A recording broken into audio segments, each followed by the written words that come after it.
ओम नमः शिवाय भगवते साम्ब सदा शिवाय नमो नमः। आउनुहोस् भक्तजन, आज विशेष गरेर हामी रुद्र अभिषेकको बारेमा चर्चा गर्नेछौँ। रुद्र अभिषेक भनेको के हो भन्दाखेरि हजुरहरू कुनै पनि शङ्कर भगवानको मन्दिरमा गएर जलद्वारा अथवा दुधद्वारा स्नान गराउनुहुन्छ अथवा घरमै पनि भगवानलाई आराधना गरेको बेलामा स्नान गराउने जो विधिहरू छन् त्यसलाई भनिन्छ रुद्र अभिषेक। रुद्राभिषेकमा धेरै प्रकारको सामग्रीहरू छन्। जस्तो प्रकारले जलद्वारा मात्र पनि भगवानको अभिषेक गर्न सकिन्छ। यसको भिन्न फल हामीलाई प्राप्ति हुँदछ।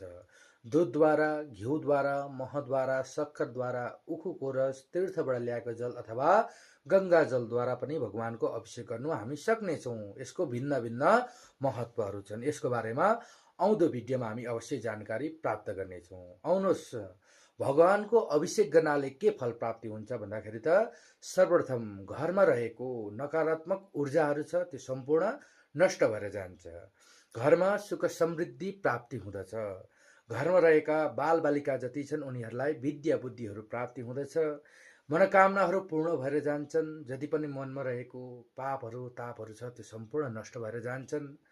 जति पनि घरमा रहेको समस्याहरू छ त्यो सम्पूर्ण समाधान भएर जाँदछ।